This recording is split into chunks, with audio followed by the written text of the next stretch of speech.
You know what it is? The last time, you have to put it back in when it's connected. Oh, really? Oh, yeah, you will see. It's going to hurt it right away. That was in the last presentation. So keep it here.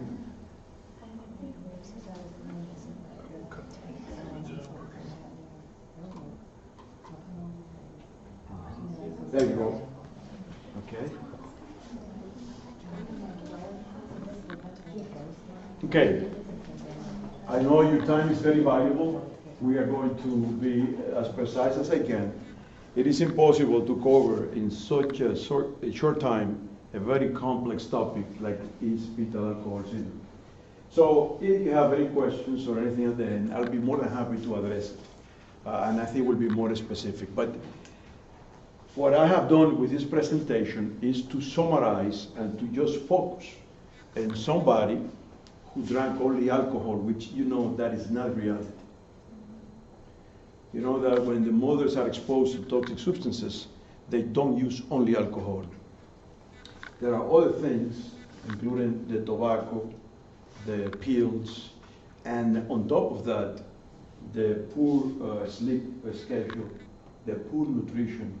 But the studies have cleared the way for us to exclude other variables that could affect the child.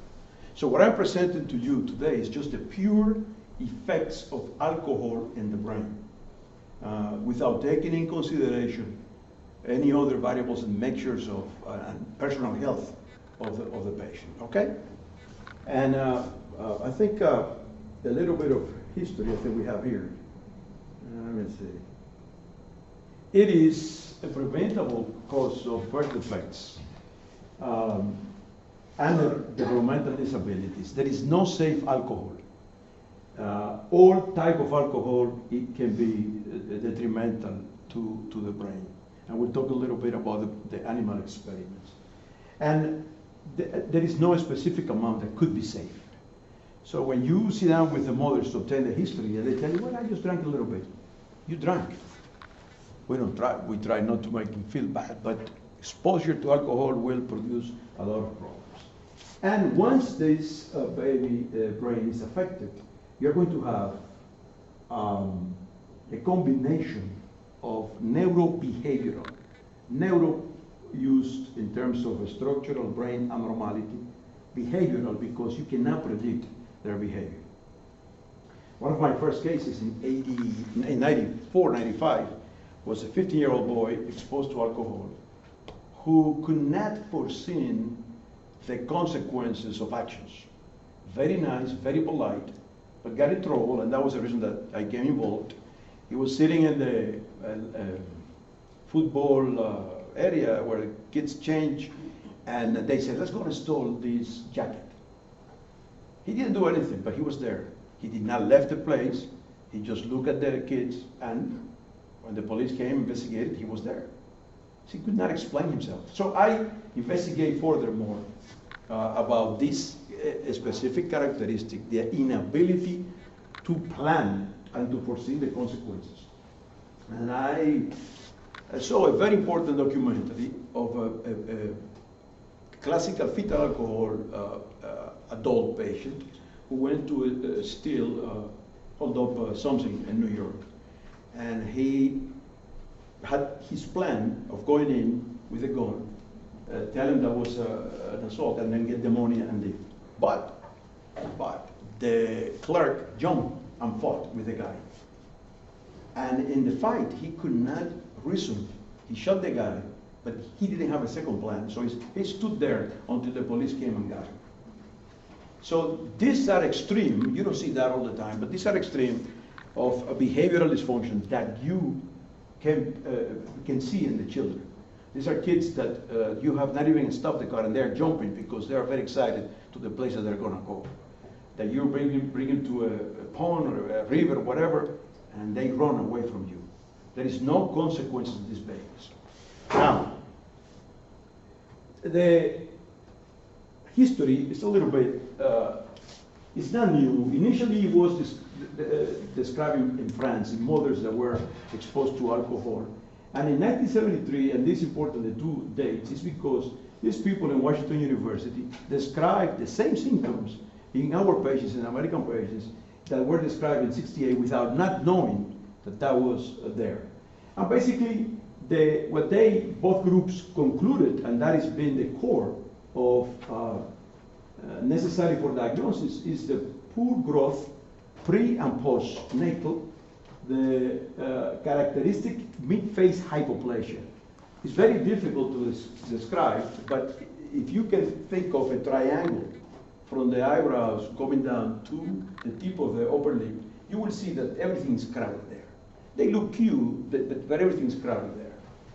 And besides the mid-phase abnormalities, there are central nervous system dysfunction in terms of structure, abnormalities, and functioning.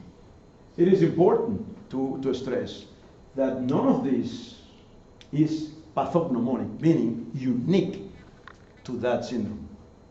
There are genetic conditions, metabolic conditions that can produce similar dysmorphic features. Okay? But we use that as a guide. If you have excluded metabolic or otherwise other problems, and you have a positive history of alcohol, then you feel more sure that what it is that you're dealing with. The prevalence is 2 to 7, but I believe is higher than that.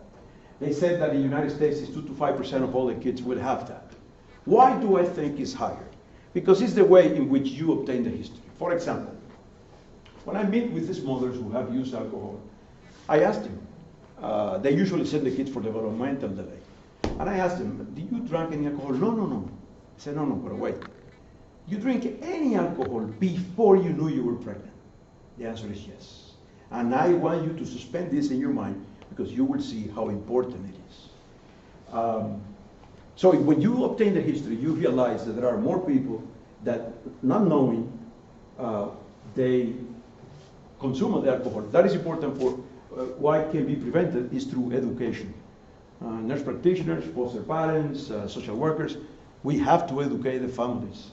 The brain starts developing before the mother knows that she's pregnant.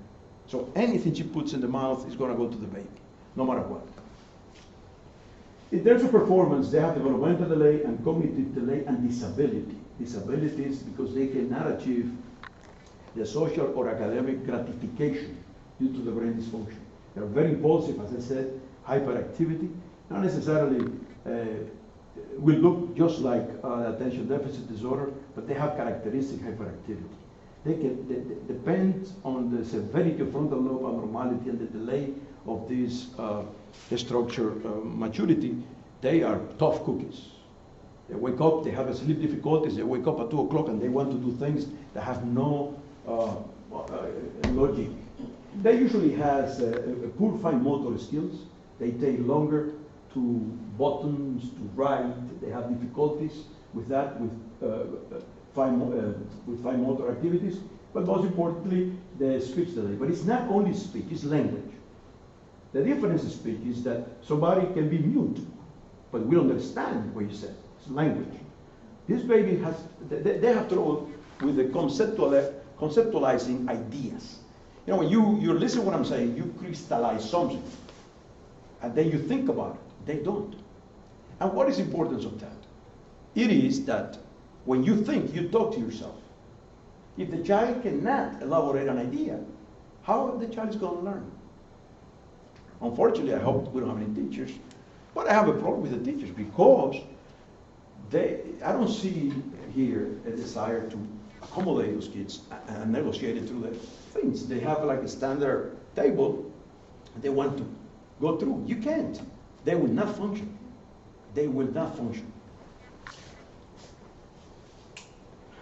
Any type of seizures can occur in these children. And the most common is temporal lobe seizures. What is the importance of that? They have, temporal lobe is the area where you have memory, where you have affective, fear, aggression. I just had a child who was having temporal lobe seizures manifested by panic attacks. And until the mother videotaped the episode, I was using anti-anxiety medication. And she would call me and say, he's very nervous, he's very nervous. It's a child who is in a wheelchair, who is handicapped and has difficulties, so we attribute it to his condition. But when I saw the seizure, and you see the facial expression change, pupils dilated, pale, and on the mouth, looking to one side, and with the automatic behavior, I'm afraid. We put him on treatment, no more. So that is temporal obsession. It's very important.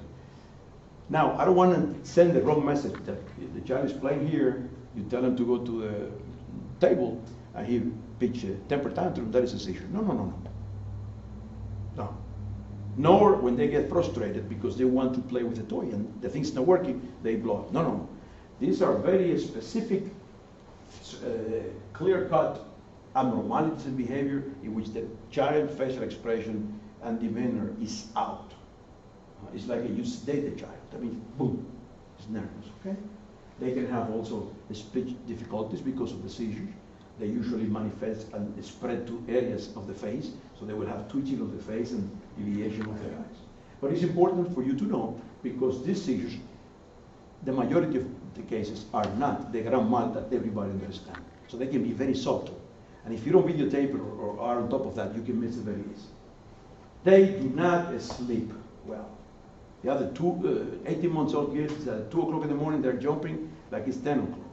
They attribute that to either melatonin secretion abnormality. It's like the melatonin, it tells the brain that it's night. Basically, it doesn't make the brain sleepy, but it tells it's night. But they don't. They are hyperactive. So why they have so many problems with this? I want you to think how the brain works. There is a well-orchestrated balance between the chemicals, neurotransmitters that you produce in your brain, yourself. When the baby is in the womb and the baby is exposed to substances that may alter the way in which the normal circuitry and the normal production of those chemicals is inhibited because of the feedback. In other words, let's suppose the mother is doing cocaine and methamphetamine, which affects the dopamine pathways. The baby's brain does not need to produce the dopamine necessary at birth because it has been provided by the mother constantly. So that system has not developed. Those babies go to my office stiff, like they have Parkinson's. And then months later on, if they did not suffer any complications at birth, then the muscle starts once they start producing dopamine. So the same happened with these changes in behavior, happy, depression, up and down, is because those systems are not fully developed. Our job as doctors and parents is to identify those behaviors. I don't like labels. What I like is a systematic approach in such a way that all together will guide the child and help him to overcome the difficulties. These are the clinical facial features that you see sometimes. As I said, this is not pathognomonic. You're going to go out there and you will see a lot of children. By the way, I don't want you to go and see your nephew and say, oh, he has the same symptoms. I don't want you to create any problems. But they usually have a short palpebral fissure. The epicantral folds are like the Chinese or Orientals, that you have a little bit of eyelids coming down and close to the thing, the eyes. The short nose, this is very smooth. The small jaw. So you see the mid-face hypoplasia, okay? And the head circumference is low, it's small. They have microcephaly. Micro means that the amount of cells that were necessary to develop the normal brain does not exist. This is a real picture of a patient, which you have some of the pictures, because not everybody gets the same picture, the same abnormality. This one has a small head, a little bit of the nose, very smooth things. Look at the epicantral folds here, you see? It's like a little bit extra of tissue around the inner canthus.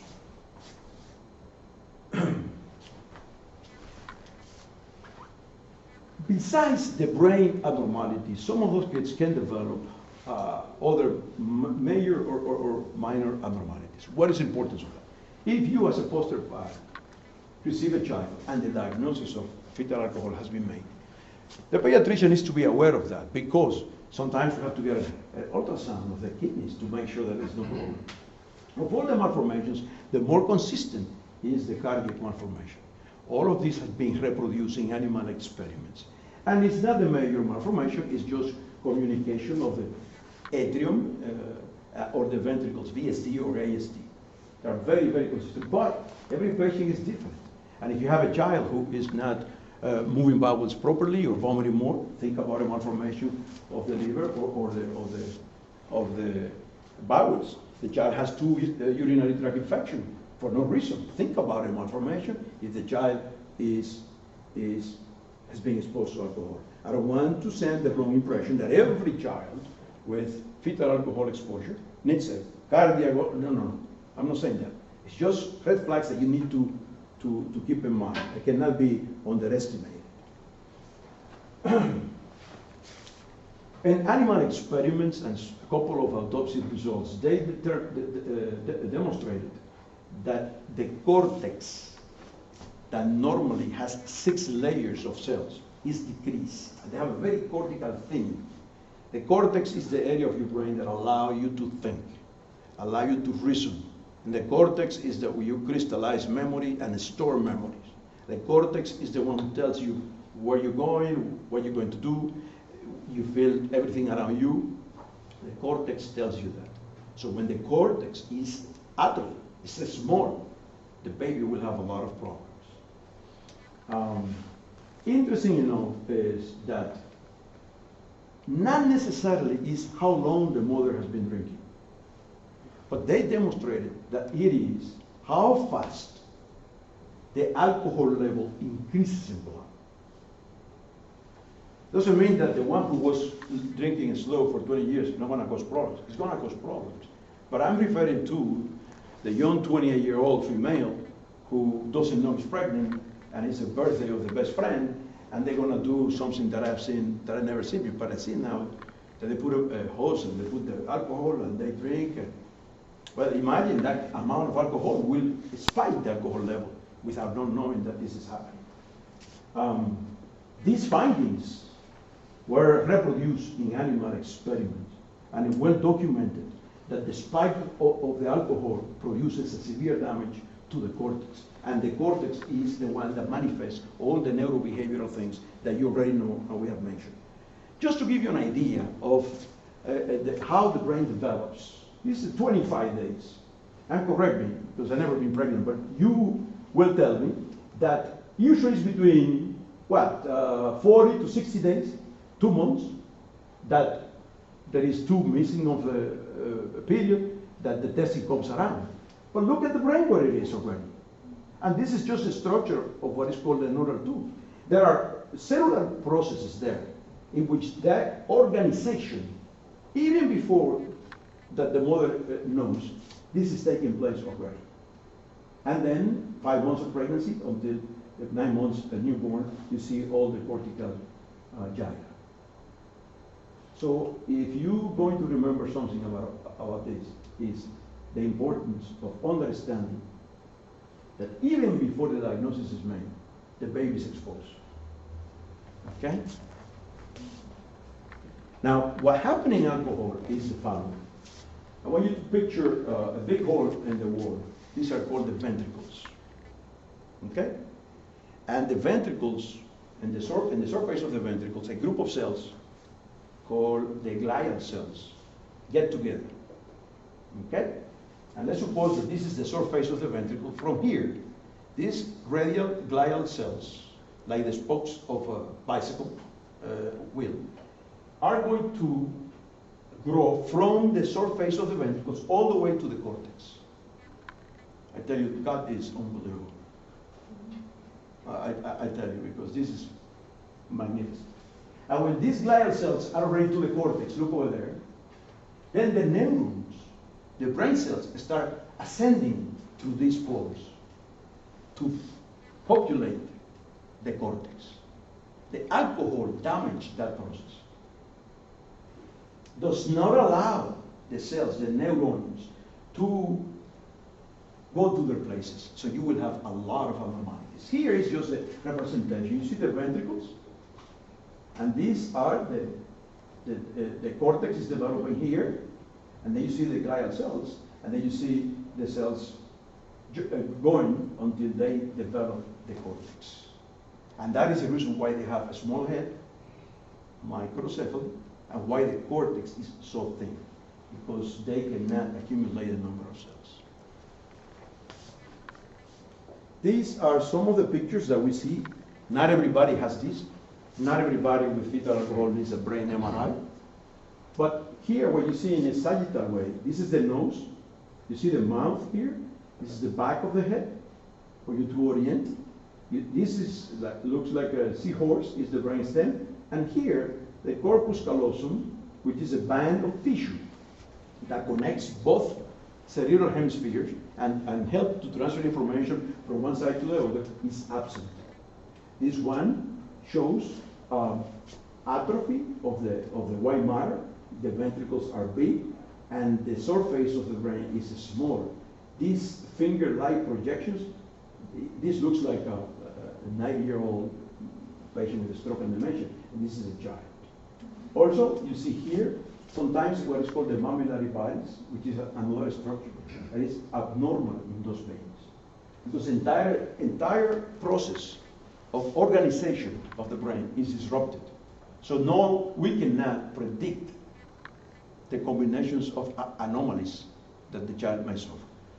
I repeat, I'm not incorporating in this data anything related to morphine, heroin, cocaine. This is just alcohol. Okay? So imagine if on top of that you put something like cocaine or methamphetamine that is a vasoconstriction, that every time the mother uses, the placenta vessels will constrict and the child will go hypoxic.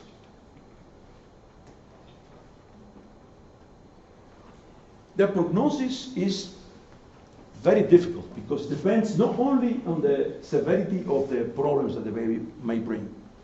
If the baby was born premature, if the mama used something else and the baby bled at birth or whatever, or the baby was not properly cared, was born at home, that creates a different ballgame, okay? If there is a life-threatening conditions have not been found in these children unless they have other things. But if that is the present, then the prognosis will change drastically, which is easily to understand.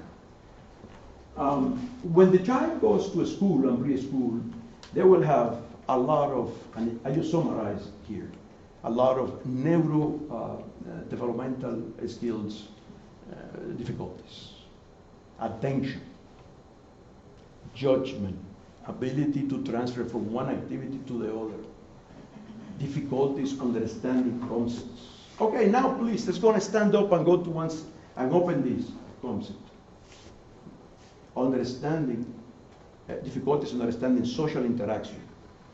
This is a child who with the other friend comes and touches him and he didn't understand what was going on.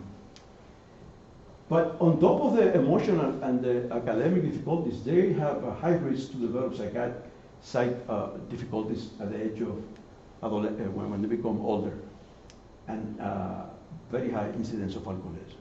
There is no explanation for this. Now,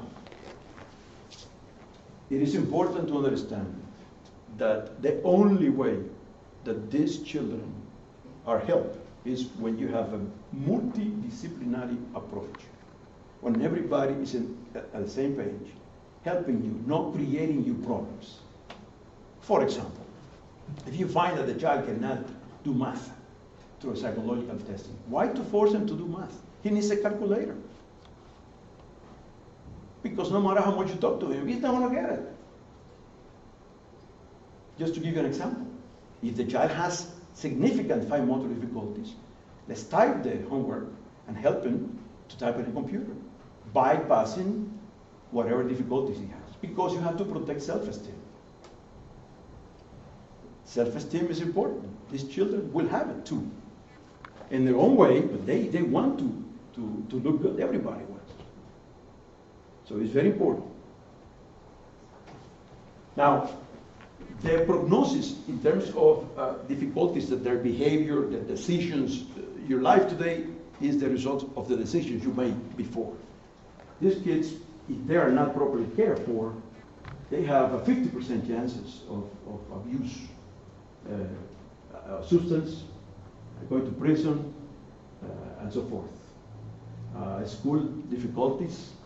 Look at this is, you see, let me explain to you about medical statistics. When you get a paper, you will have what they found, for example, in 200 patients, okay? But the same condition studied in 50 patients in Europe may find something different. So these numbers are not the Bible. It's just to tell you that it's very high, and we have to be mindful. But it's not that for every 10 kids, 5 will have this. No, no, no. Okay? So we have to be flexible. This is a big one. And we have been involved in cases in which the other kids tell them to do things, they do it, and they get in big trouble because the law does not recognize this. The child touching or misbehaving in school in a sexual manner will go through no matter how beautiful you speak. There are some judges that are very flexible in the judicial system that we have sent letters and they more or less, but they will see we have problems. Now, a child who has that tendency, we have to be careful when he goes to the prom. You don't want this kid to start drinking at 14, or the uncle comes to celebrate birthday. Sip a little bit there. You want to be sure that this child is not encouraged to go into those behaviors. The American Academy of Pediatrics has recommended abstinence from alcohol for women who are pregnant or are planning to be pregnant. That is the most effective way to prevent this, and there is no other way to avoid it.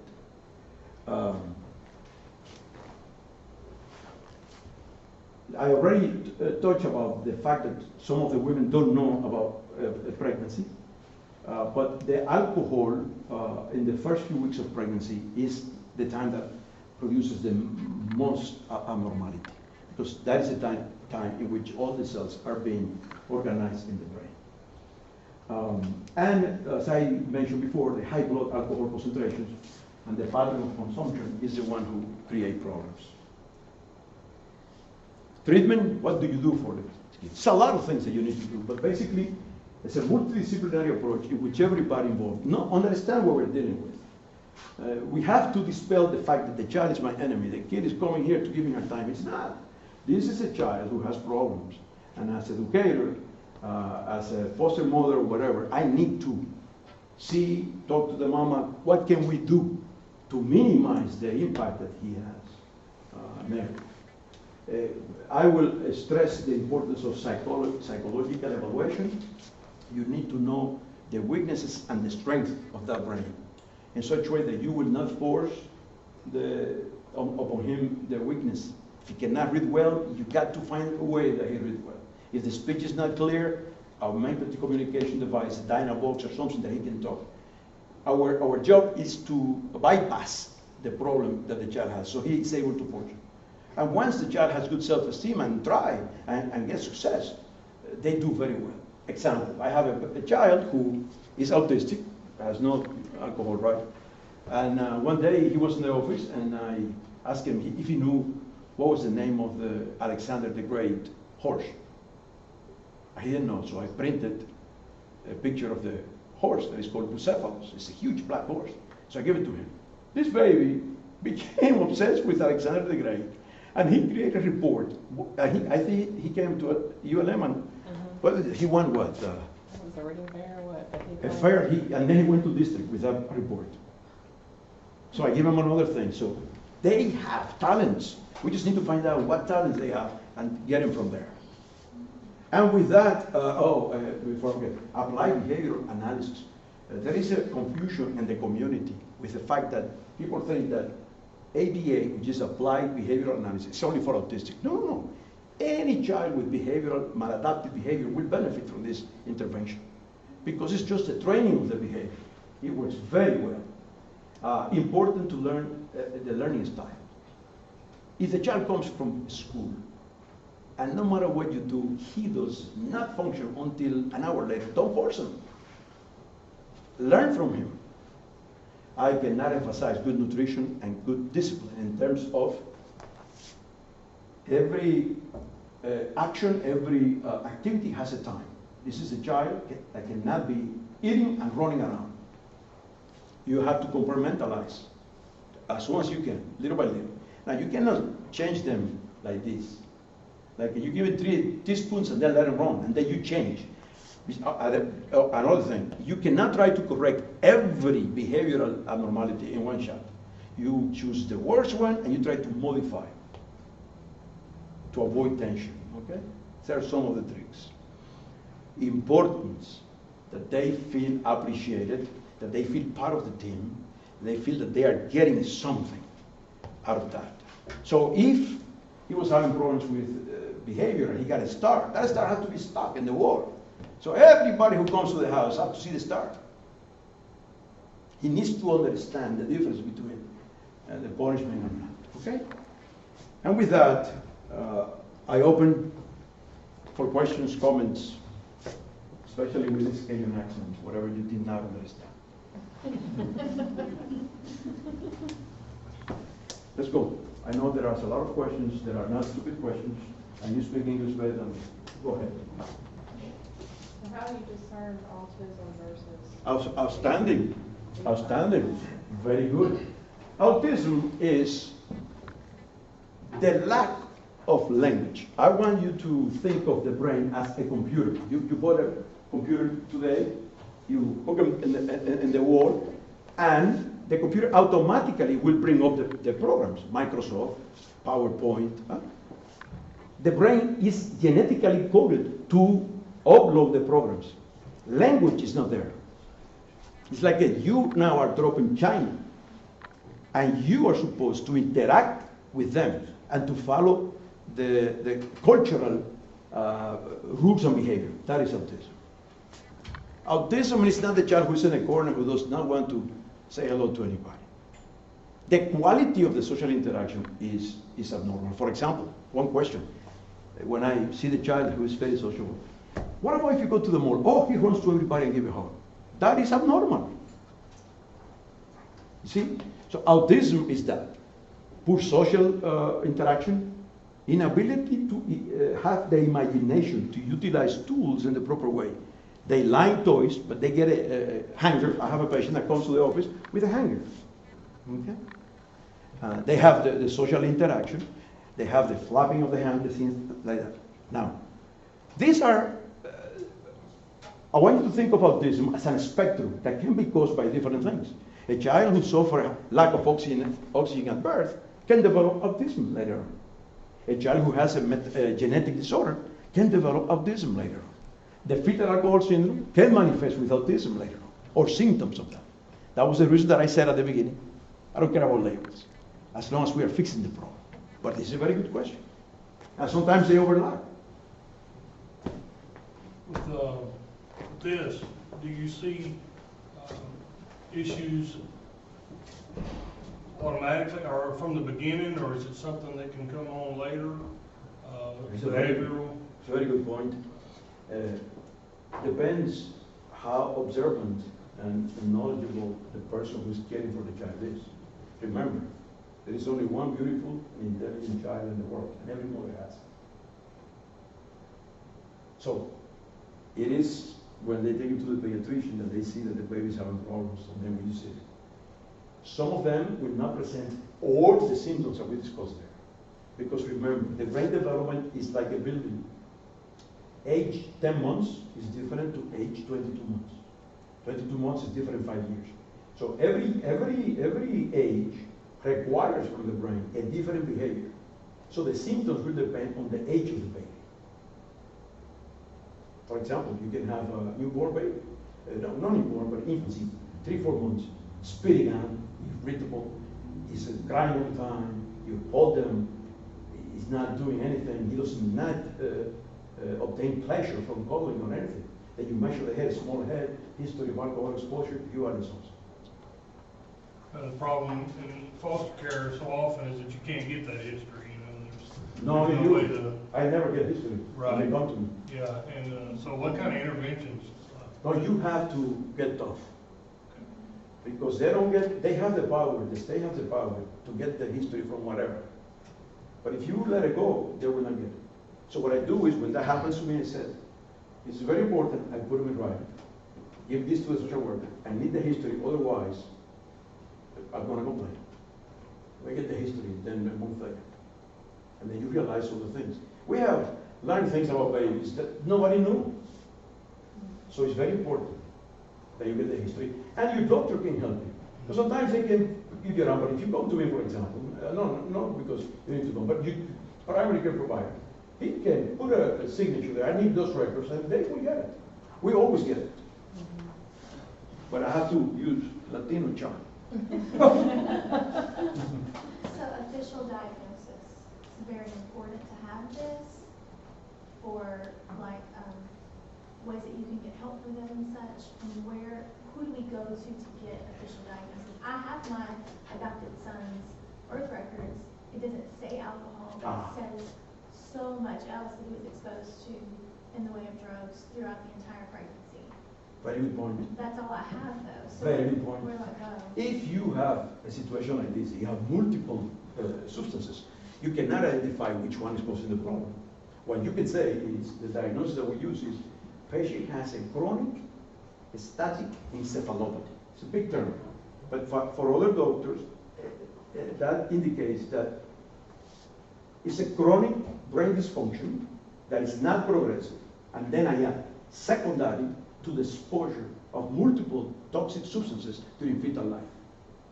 Therefore, we believe that we are in the presence of what is called a toxic embryopathy. That sends message, but there are no specific diagnoses where you have that kind of history. I have patients who have come from China. They went to orphan. They drop the kid in the park, they pick him up, and they bring him over here. What? Nobody knows anything. And then once you start finding out, you put it together the best you can. But it's a good point. Sometimes the social workers can talk to the family. A mother, grandmother, somebody that can tell you, oh yeah. But if it's not, this is the way we go. As I said, labels are not important. What is important is to identify the problems that they have so we can help them. Could be anything. Except for, disabilities and things like that for the government.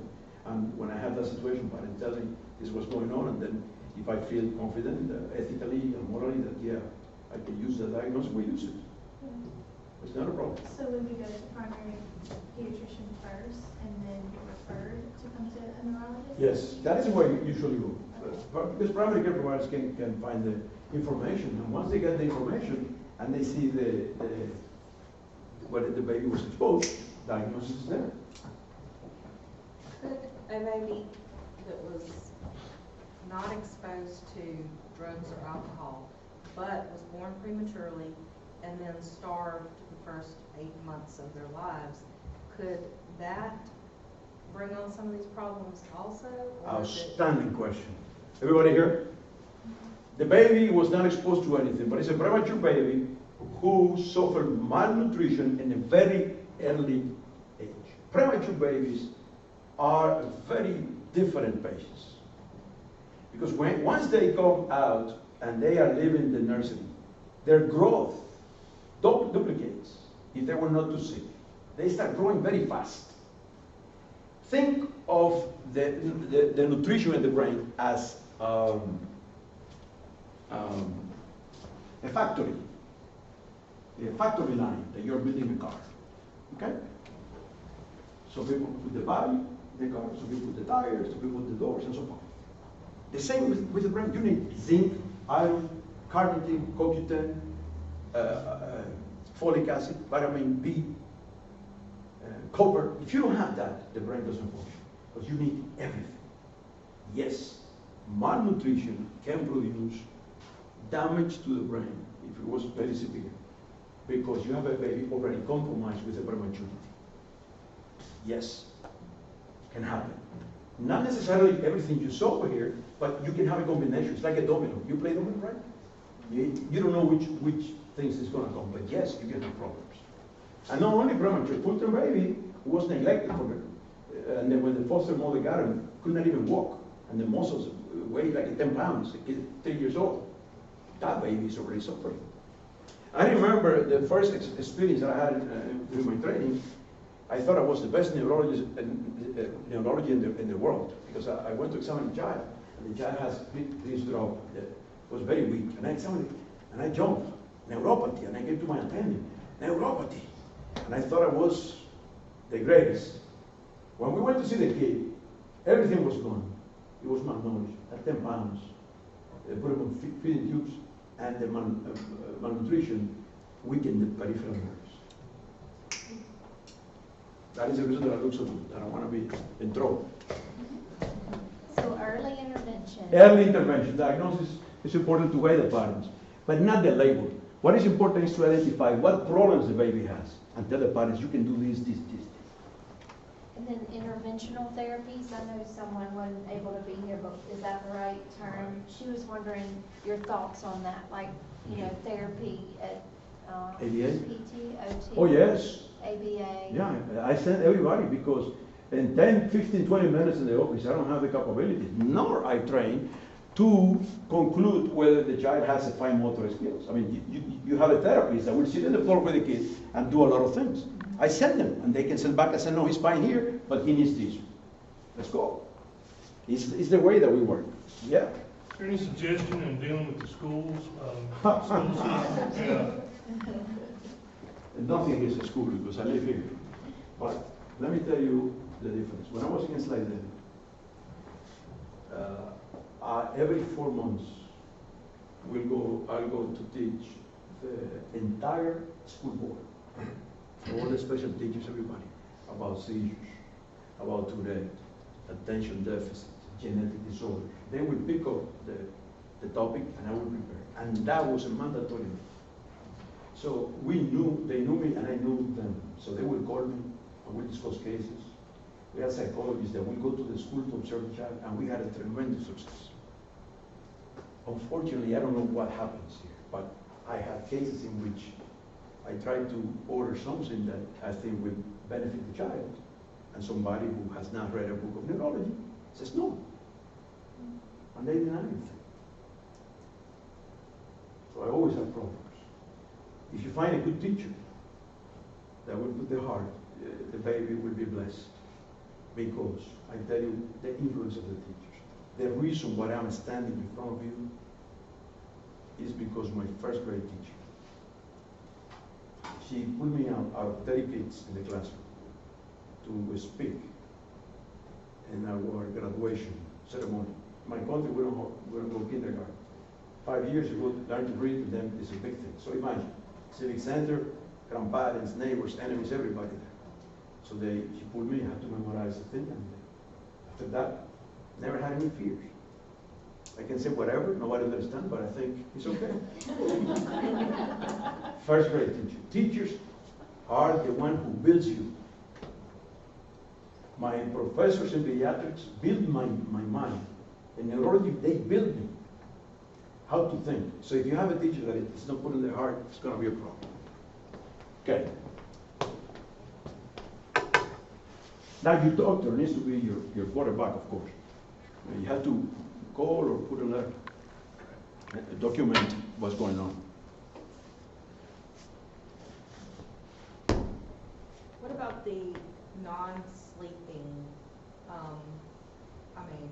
just up all night, bounce. Oh yeah, that happens. What is usually the plan of action for Very good point.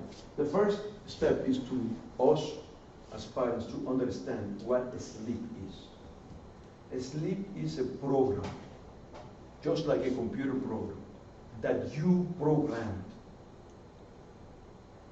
that can be altered by different things. For example, if you work every day, you have to get up at 4 o'clock in the morning. You go on vacation and your eyes in the hotel will open at 4 o'clock because your brain is already programmed for that. If the baby is entertained in any way in the middle of the night, that brain is programmed to be entertained. If the baby is fed in the middle of the night, that brain will wake up to eat. If the light is powerful, Or when he is jumping at 2 o'clock in the morning, we go there to sing a song and to show something from Disney, the brain's going to get used. If the grandparents are coming in behind your back and give him an ounce of coffee, I've seen this. 16 months old said to me, not sleeping. He drinks coffee, yeah, every morning. What? They hate me because they don't get back anyway. But, because I could not hold it. What? I did that to my children? Yeah, but anyway. So it is the technique. You use medication to help you because otherwise it will kill you. But you have to understand, for example, the child, you put him at 8 o'clock, but he falls asleep at 11. Between 8 and 11, he's entertained. If that is perpetuated, he's not going to sleep before 11.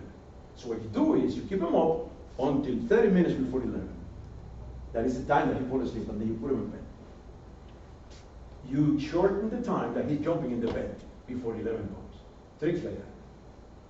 If he did not sleep well in the night, try not to let him take a 4-hour nap, because there is just the number of hours in 24 hours. So if he got 4 hours, he's not going to sleep at 9 o'clock. So 30 minutes, bring him up, ice water, let's go and walk around.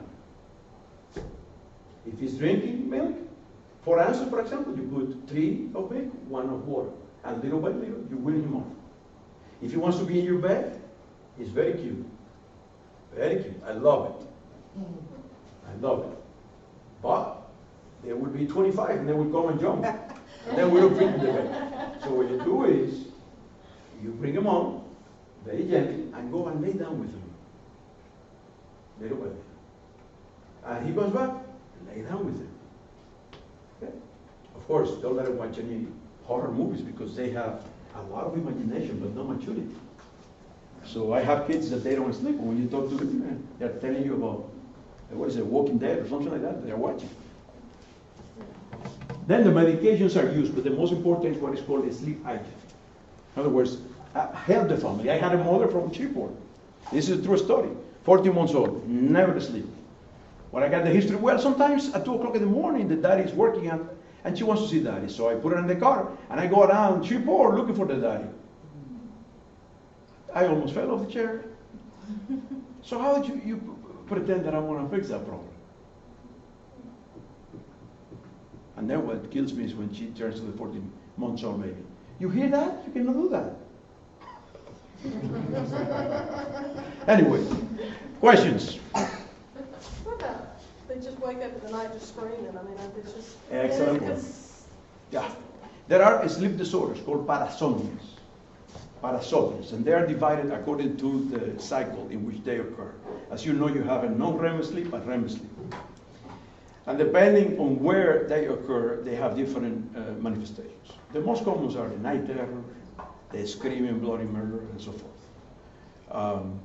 I usually give medication for that until we are able to control it. For example, if waking up 4 times in a week, screaming, and we don't know why, we exclude everything. Then we give some medications to reprogram the brain, and then we pull them out. If the child is waking up in the middle of the night, screaming, and I think it's a seizure, frontal lobe seizures, then we do tests to exclude that things. We revise the diet, make sure that he's not exposed to any stimulant, including asthma medication, at bedtime, and we go from there. Tea has a lot of caffeine. Well, this particular one would wake up and it would just screaming, and you just couldn't get them out of this. You cannot. Yeah. That is a characteristic of night terror, because their face is awake, but their brain is asleep. There is something called microsleep. Kids who do not sleep well at night, in the morning, their brain will fall asleep and the face will be awake. I have a video of one that is snoring in therapy with the eyes open.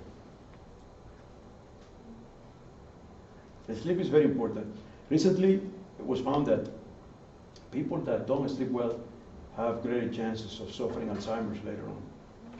So now every time I can, I drop on the floor and sleep. What about the effects of video games? Yes, very good. This is another way. children, the video games will produce visual entertainment. Okay? Everything is good, it is attractive, it is enticing. Okay? If the kids spend 4 hours with that, when you take that away and you sit them in a class like this to look at a board, that mind is not able to work. This is number one. So therefore, the ability to sustain mental effort when it's necessary to do important things will be destroyed little by little. Two, depends on the intelligence and the maturity of the child. Some of the kids will adopt the character that they're playing. And that is very dangerous. Very dangerous. They will think of that. And I have seen cases in which they are very inappropriate, shooting where blood is. And we can see that because we have the maturity to separate it. Kids don't. So they see that, they think it's real, and they will relieve that experience. So you have to be very careful how many hours and what do they do. Very important. I mean, I see video games that I never imagined that. You shoot and the entire screen is blood. Now be careful.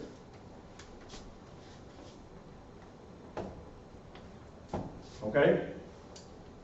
Anybody, any other questions? Well, thank you so much. Thank you. Appreciate you. Thank you so much. I hope this will help you in the future. If not, ask Caroline. She knows everything. I